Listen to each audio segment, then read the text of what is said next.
Okay, so I'm Emily Sinclair. I'm an ayahuasca anthropologist, and I lived in Iquitos, which is the hub of ayahuasca tourism, and possibly the birthplace of mestizo ayahuasca shamanism, from 2014 till 2022-23. I began there as just a tourist. I was a volunteer in an ayahuasca center, just interested in taking ayahuasca like anybody else who goes over there. And I ended up working with a local mestizo shaman and running his ayahuasca center for 3 years. And about midway through that, I began doing anthropological research. So I was a facilitator of ayahuasca retreats in his center and then also in another one, and an apprentice to him. Not something I ever fully kind of stepped into the role of, but certainly learnt a lot about the inner workings of the practice, and also, of course, a researcher. Um, and my research was about the impacts of Western participation on mestizo shamanism there, the practice of. I was particularly interested in cosmology. And as time went on, I became much more interested in gender dynamics, largely because it didn't take long for me to realize that I was one of the only females, certainly in the mestizo context, in the local town that I was living. I was the only female apprentice. The rest of the shamans were men in the family, and more widely. And also because I very soon discovered that sexual abuse of female participants was a big problem as well. So my research became also largely about this. So this is Iquitos, the city of a very, very busy, bustling jungle city, in the middle of the jungle. So when you go there as a Western tourist, you tend to romanticize the Amazon and have expectations of living in this very peaceful, serene environment. And you land, in Iquitos, this incredibly loud city, actually. But it is surrounded by jungle villages that look a bit more like this. And these are the kinds of environments that the ayahuasca retreat centers are built in. So I came to live here. This is Genaro Herrera. So this is where Don Luco was from, who I met in the first center where I volunteered, and then I went to work with him. And Genaro Herrera is a mixed blood mestizo community. So they exhibit both Spanish colonial kind of culture and native culture, indigenous culture. So it's a mixing of the two, if you like, to be very general. That means that they are predominantly, if not actually entirely, Christian, and also practice shamanism. Not all of the community. There's definitely, Christian, some Christians who disagree with it there, but actually many of them are engaged both in shamanic practice and in Christian practice, and the two things are very much mixed. So you get they call to Christian spirits in the ayahuasca ceremonies, for instance. And this is where they hold, this is where we held ayahuasca retreats in Don Luco's center. So this is Don Luco in the corner there. This was not our Maloka. This is a slightly more grand version of a Maloka, but there were Malokas like this, ceremonial houses in the area, in the region.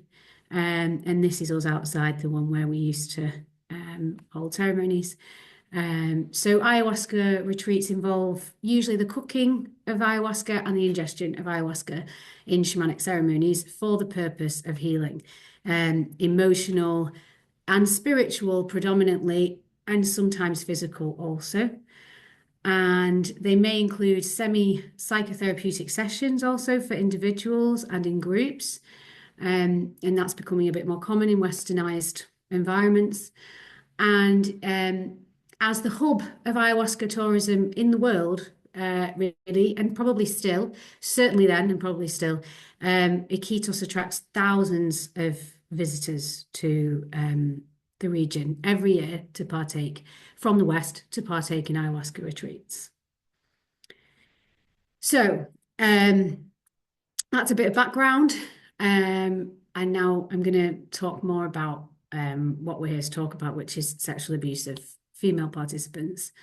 So as I said, as my research unfolded, it became apparent that through my own experiences and through those of research participants and just generally women that I came into contact with in the area, that sexual abuse and misconduct towards female participants in ayahuasca contexts is unfortunately quite prevalent. This includes a wide spectrum of abuse between healer and participant, or also facilitators of ceremonial spaces, as well as the shaman. So it can be, we're talking about anything from invasive touching to molestation during healings, to rape, to conceivably consensual sex between healer and participant.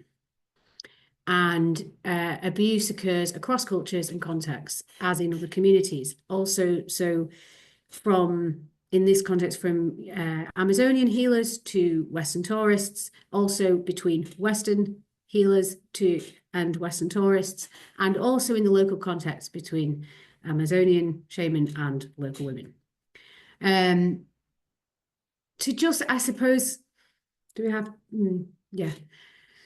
We'll go into a little bit more detail, I suppose, about the kinds of cases. I'm just looking at the time, but I think I should probably talk you through, keep going, and we can discuss those as they unfold, because I will address that in more detail as we go. So these are the big questions that arose for me and that my research addressed. Why does sexual abuse occur in ayahuasca healing contexts? So, okay, I'm just going to try and answer that for you generally. And again, we can go, into a bit more detail about that. So it's an abuse of power like any other, as sexual abuse always is. Shamanic contexts are a place where men in particular are in power. And sadly, the patients and participants, especially in these touristic contexts, I would say, are particularly vulnerable. Many of the women traveling over for ayahuasca retreats and for ayahuasca healing have experienced sexual trauma before, sexual abuse before, and are actually often seeking healing in part for that trauma, sadly. And so are particularly vulnerable. They're also traveling alone. This is a key thing that my research shed light on, that in local contexts, women would never really go to an ayahuasca ceremony alone. They would go usually with other female relatives or male relatives, whereas a lot of female travelers go over for ayahuasca retreats on their own. This makes them particularly vulnerable. And also considered easier targets by potential perpetrators, especially local perpetrators who are not used to seeing women alone, basically, and not in these contexts or in general. A big problem is the romanticism of shamans and of ayahuasca by ayahuasca tourists, which puts shaman on a pedestal. And very much understandably, most women going over there, most participants in general, just do not expect that this kind of abuse is taking place, and that leaves them more open to it. There's also a problem with cross-cultural differences around gender norms and behavioral norms, which can cause misunderstandings and be manipulated, of course. And And also a big issue is cross-cultural disparities around codes of conduct. So it's normal that we have, for instance, laws in medical environments about sexual conduct and misconduct and relationships between patients and doctors. Whereas these don't exist in any formal way in shamanic environments, and actually, relationships between patients and shamans are not necessarily and always considered wrong in some contexts. The fact that you have a cross-cultural dynamic going on also further complicates this, because some local shaman in the Amazonian context would want to form relationships with Western women because they're considered as having higher status. They can get them access to money and clients.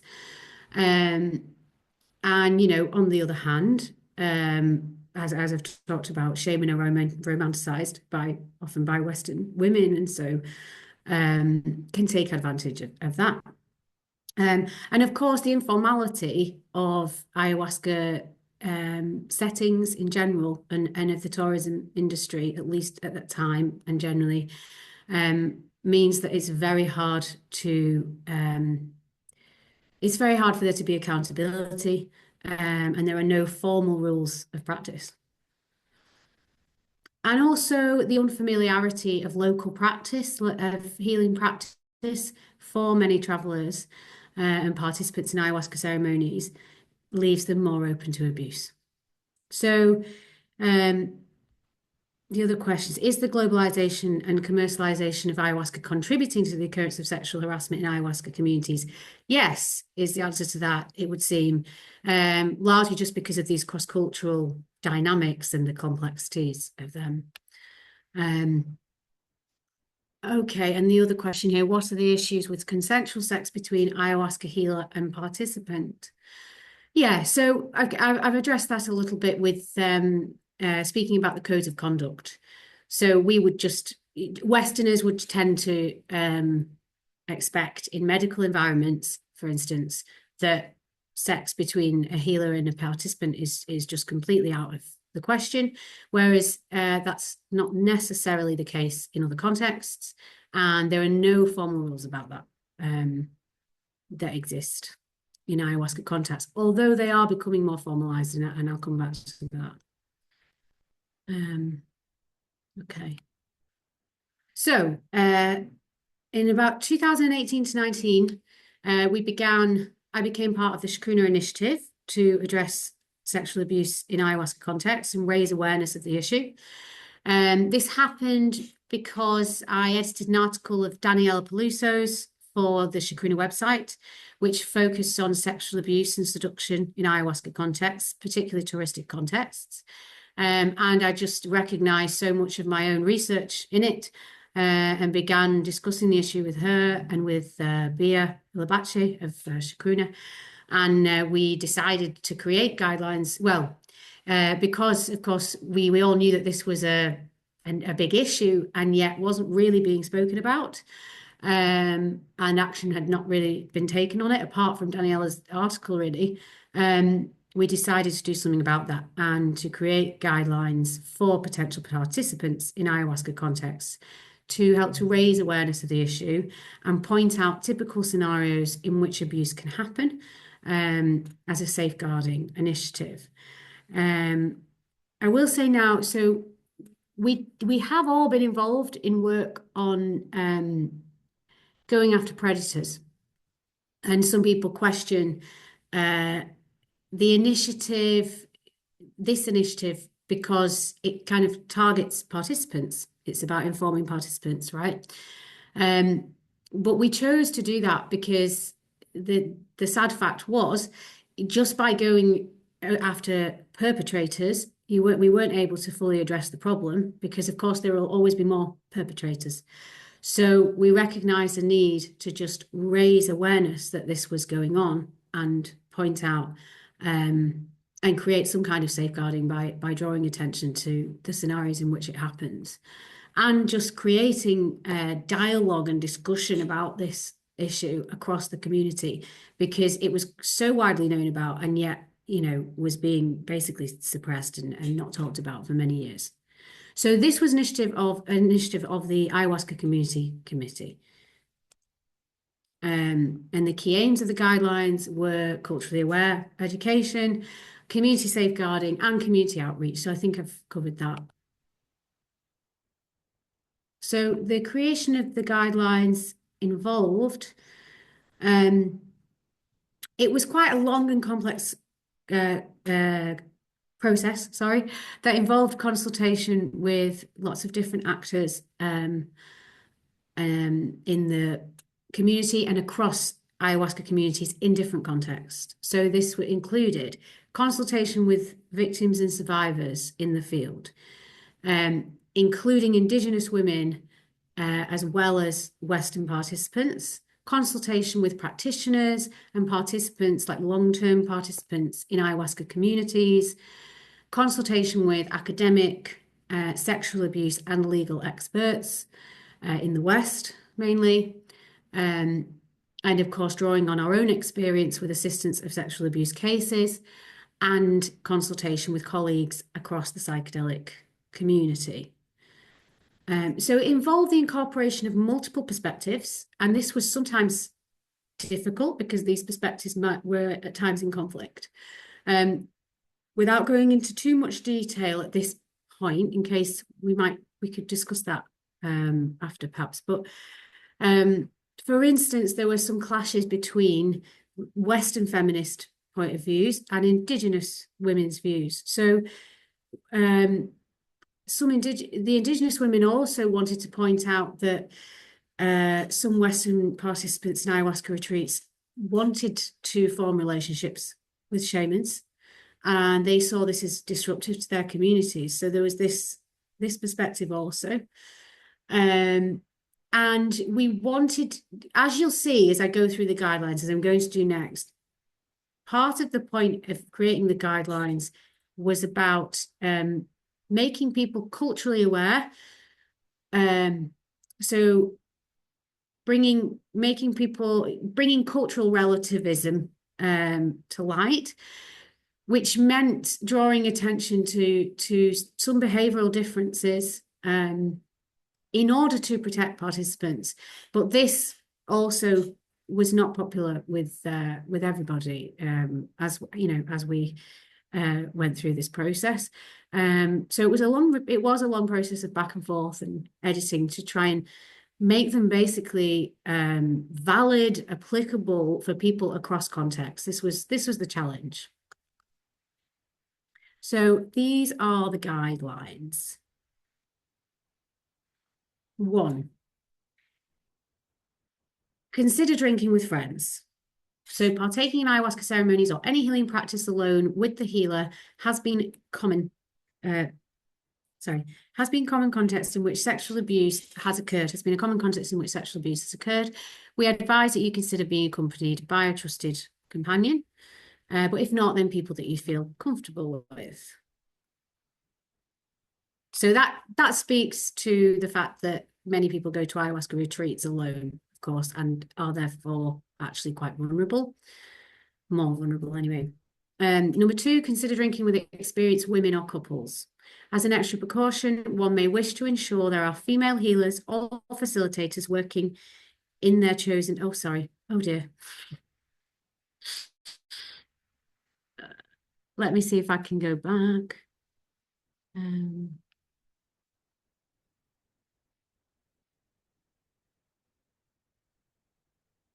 Here we go. On current slide. Okay. As an extra precaution, one may wish to ensure that there are female healers or facilitators working in their chosen ceremonial setting.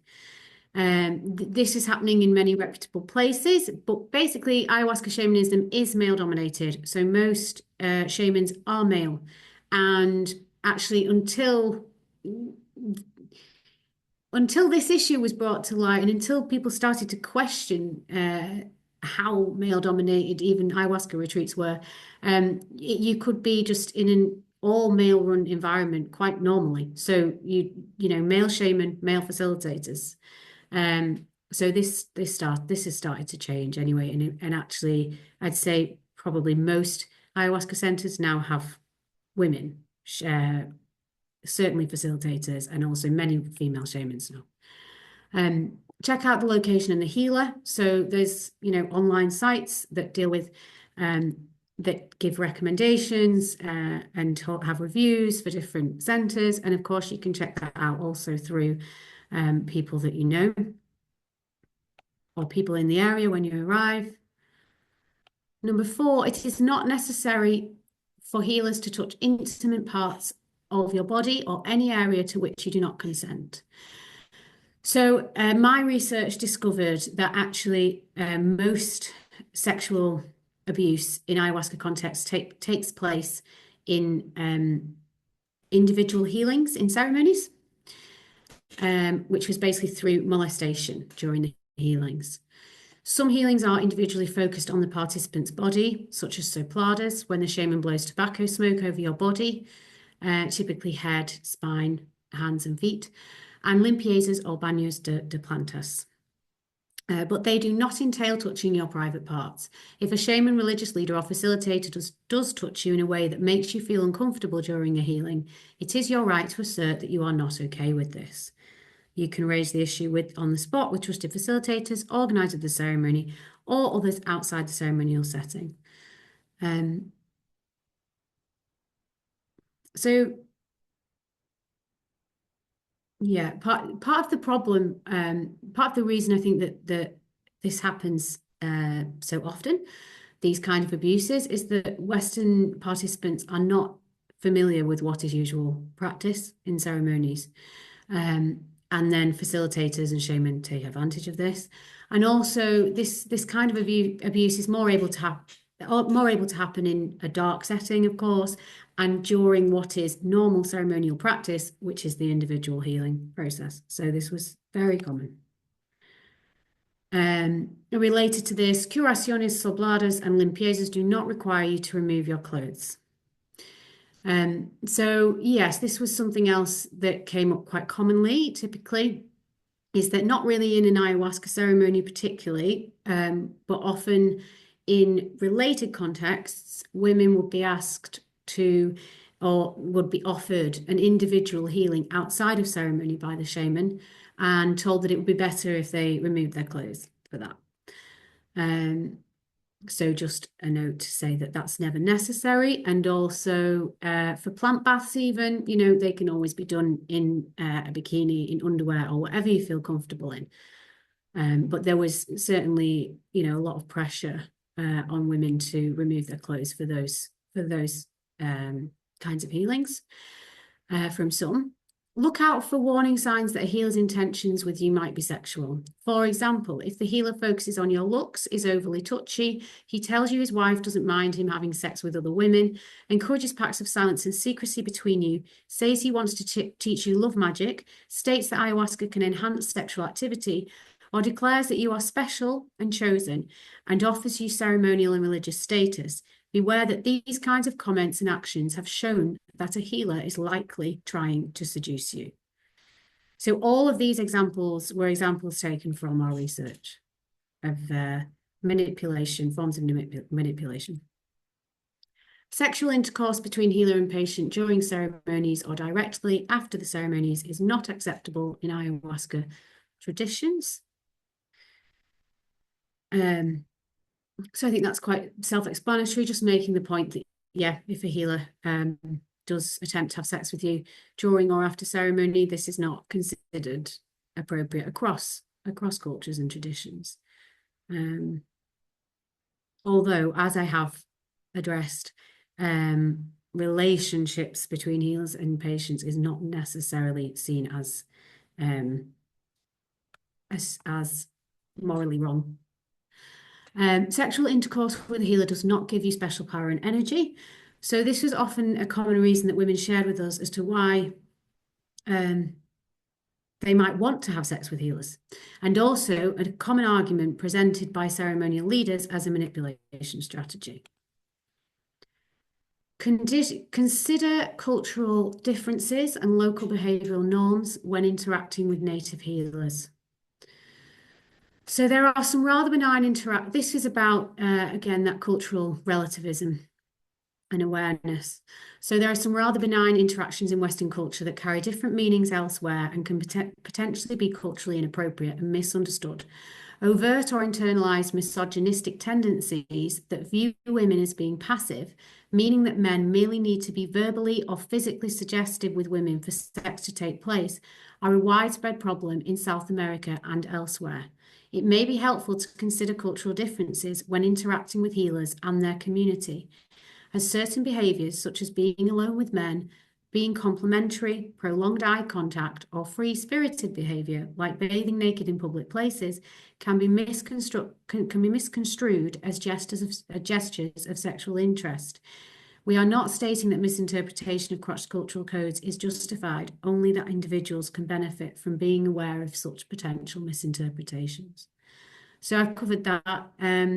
But to give an example, for instance, I lived in the local shaman Don Luco and his family's family home for several years, and we bathed mainly in the river down the road path from us. And I learned very early on that I should wear like a vest top and shorts, that even to get undressed at the river into a bikini, as I probably did when I first went, and Western women would usually do, and Western participants who came might want to do, was actually, not appropriate and got a lot of attention and unwanted attention, really. So that was something I would advise women who came to our retreats. It seems perfectly normal to us, but it's probably going to attract unwanted attention. And it's just also being respectful of what is normal in the culture where you are, right? Consider cultural differences and local clothing customs, so related to that. Non-local women are often viewed as being desirable, exotic, and sexually promiscuous across cultures. Without condoning these misconceptions and their underlying assumptions, it may be helpful to consider local clothing customs when attending ceremonies and traveling around in foreign countries. Indeed, the request not to wear revealing clothing is common for many spiritual, meditation, and other healing retreats. So again, ethnocentrism is something that cannot be ignored, whether it be our own or that of others. Indigenous women shared with us the need for cultural respect and sensitivity, and research has shown that this is also advisable to take into account. Ethnocentrism, where one sees all the cultures as being the same as their own and perceiving the world in the same ways, is common but not how the world works. Cross-cultural misunderstandings can cause confusion, at least, and be brutally manipulated at worst, sorry. Protect your personal space physically and spiritually before, during, and after ceremony.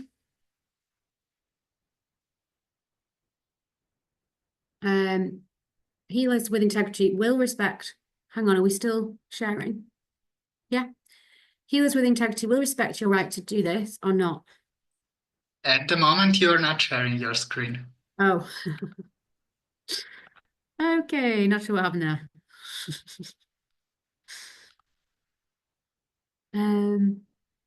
Let's see. We back on? Yes, we are. Okay. Healers with respect will respect your right to do this. You should not feel obliged to engage in verbal or physical communication with healers, facilitators, or anyone else during or following ceremony. So we encourage participants to listen to their own instincts and respect their own personal boundaries. And of course, that can be very difficult when the power dynamics are uneven and you're in this unfamiliar setting. So that was a point we tried to make strong. Be wary of healers who offer psychoactive substances other than ayahuasca in ceremonies. It's not usual to mix in additional substances, but we did recognize that there were cases where mixing in other substances is also related to scenarios of abuse, usually very much in scenarios where there is absolute where it's sorry, I'm trying to think of the word, intentional on the part of the perpetrator to manipulate and abuse from the start. And these substances may be presented as medicines or therapeutic treatments. He's a shaman, not a saint. So again, this is speaking to the romanticism associated with shamans. Should remember shamans and other ceremonial or religious leaders are men and women with human flaws, sexual urges, and the potential to abuse their power and cause harm like anyone else. They do not necessarily live according to the moral standards one might expect of a spiritual leader. So this is a problem, I think, largely because in the West we have this kind of globalized version of spirituality that mixes Eastern religion and philosophy with, Amazonian and shamanic cultures and practices. And therefore, it's quite typical to have an idea of a shaman as being like a monk or, a saint of some sort, and just living according to high moral standards. And that is not expected of shamans in Amazonian context, particularly. Certainly no reason to expect them to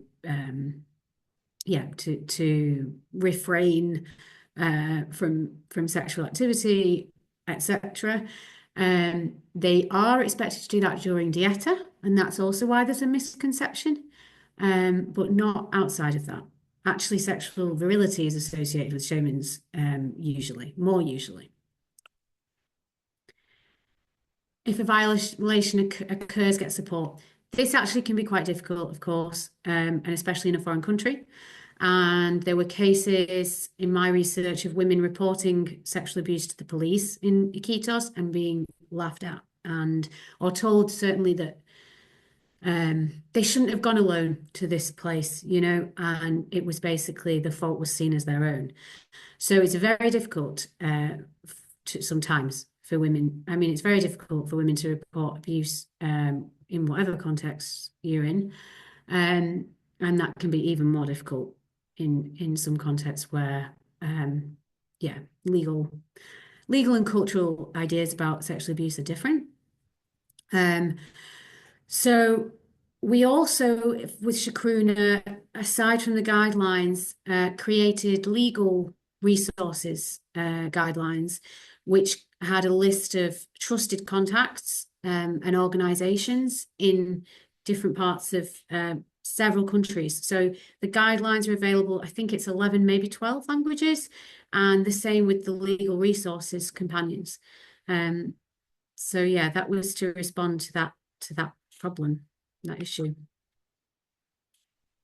Beware of what might appear to be consensual sex. So consent and consensual come down to open and equal communication, honesty, and the clarity about power dynamics. And consent can mean different things in different cultural contexts, right? So this is quite complicated. Consent should happen in a mutually intelligible language where consent means the same things to all individuals involved. If you are considering having a sexual encounter with a shaman or facilitator, bear in mind that this person is in a position of power in that context, and sexual activity may involve an abuse of power. It is also possible, according to some shamanic practices, for ceremonial leaders to intentionally influence participants into feeling attraction towards them. So in the Amazonian context, love magic, using, or pusanga, as it's called locally, is typical practice. It's used, it's kind of morally dubious, but largely considered okay. And yeah, there are cases of, or perceived cases certainly, of shamans using love magic on ceremonial participants to seduce them, if you like. And there are also cases of more straightforward brujeria, sorcery, where women have been apparently paralyzed, and even other ceremonial participants have been paralyzed for the duration of the ceremony and then abused, unable to defend themselves. Now, of course, your response to sexual abuse can be a freeze response, so that can be a trauma response, but it's also believed possible in shamanic contexts for that response to be actually manipulated through shamanic power. Beware of getting romantically involved. Feeling attraction toward the ayahuasquero or a fellow participant can happen. As part of their ceremonial experience, some women have dreams and visions about the shaman or other fellow participants and can get sexually aroused before, during, and after ceremonies, and men, of course. If such feelings arise, one should not be ashamed of them, but be aware that they may be temporary and may also be induced through shamanic techniques. Considering the above information and perspective, pursuing these feelings in concrete terms or not is at your own discretion. So whilst mutually consensual and loving relationships may of course be established between participants and ceremonial facilitators, we believe, and I'll come back to this point. We believe that allowing time for integration and for the effects of the medicine to wear off is the sensible thing before engaging in sexual or romantic relations. This was a point of contention then, and it's still a point of contention now. And the agreed amount of time of how long a facilitator should wait to have a relationship with a participant is always in question. Different organizations say different things. So at the time I was doing this research, there was an organization called the Ayahuasca Safety Association in Iquitos, made up of some of the center owners and key actors in the field, all men actually. They didn't have any women. They had female participants, but not on the board, and they partly disbanded because of disagreement about this issue. So some argued that it was okay for facilitators and shamans to have relationships with participants, as many of them were doing, right? And they couldn't really agree on a set time that all centres should follow. It also disbanded because lack of long-term interest, and it was a response to government trying to crack down on ayahuasca tourism, and then that changed, etc. But it was definitely a big point of contention. ICEERS, I believe, have published guidelines that say they should wait 6 months, and this is kind of the consensus now. But it's not partly because the whole field is not formalized. It's very difficult to create rules on this. If you are aware of or witness sexual abuse, speak up. So part of the point of the guidelines was to raise awareness of this issue throughout the community, and it was create discussion, inspire discussion around the issue, because it was the case that for many years, and still of course within many communities, people are aware of sexual abuse happening but don't call it out. And I found that part of the reason for this is because people were trying to protect ayahuasca's name, as an illegal substance in many countries, and their home countries usually, to speak out about the negative sides of it was seen as possibly detrimental to the whole kind of psychedelic movement, if you like. So that was an issue that arose that I came across. But I would say, in the years that have passed, that's become less of a problem. Of course, psychedelics are becoming more mainstream, and people are speaking much more openly about abuse in psychedelic contexts. So following the creation of the guidelines, I did a distribution and dissemination project, which included going to Iquitos and distributing there, mainly to the ayahuasca tourist centres and cafes and tourist hotspots, so that Western tourists could access the guidelines. But we did also manage to connect with the local community with this project, including young people at a local education centre. which I suppose a side note, an interesting thing about this is that actually a lot of the young people there are interested in ayahuasca, but actually don't even know how to access it, or their families or communities don't encourage drinking it because of religiosity. So it's not as, the use of ayahuasca is in the local community as well, um, just with certain families and groups, and actually quite hidden often. It's not kind of as widespread and just popular as we might assume at all. Um, so impacts and reflections. Yeah, I think I've covered a bit of this as I've gone through, but yeah, so we had many debates during and following the guideline creation and publication, and this generally came down to differing cross-cultural perspectives. So yeah, the Western feminist perspective versus the Indigenous women's perspective, for instance.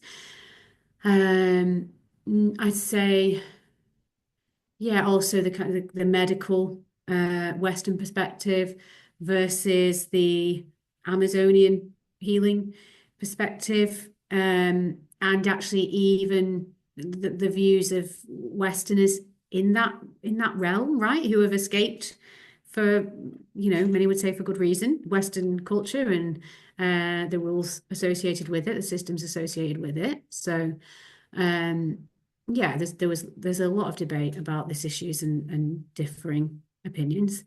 Um, and yeah, and that was the greatest challenge with the guidelines, was really just trying to make them applicable for all.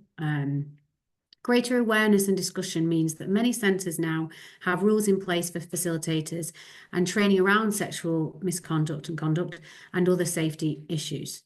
So yeah, safety has become much more spoken about, and awareness of sexual abuse is certainly a large part of that in the years since this project and leading up to it.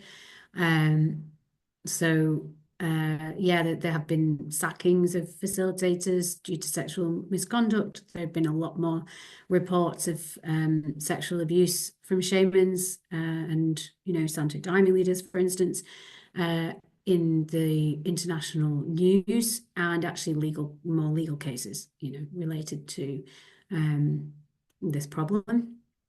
But the informal and global nature of the ayahuasca industry, as well as it being underground still in many countries, including in England, for instance, makes combating sexual abuse still very difficult. And I've just highlighted a couple of other organisations that are doing work around sexual abuse and, well, safety more generally, including sexual abuse. So SciAware, you can go to their website. They're a brilliant organisation, very new. Really, it is mainly about safety, but it's also just about awareness, and they're promoting discussions and awareness around psychedelics in general. ISTs now have safety guidelines out. They also do have actually an advice line that you can call and get legal and I think counselling advice from through them. And Ezra, also a UK-based organisation, more focused on, specifically, well, yeah, very similar to what SciAware are doing, actually. I think more focused on underground ceremonial practice in the UK and making that as safe as possible. And of course, Chacruna, who continues to do work on that globally. But yeah, I'm more about creating awareness than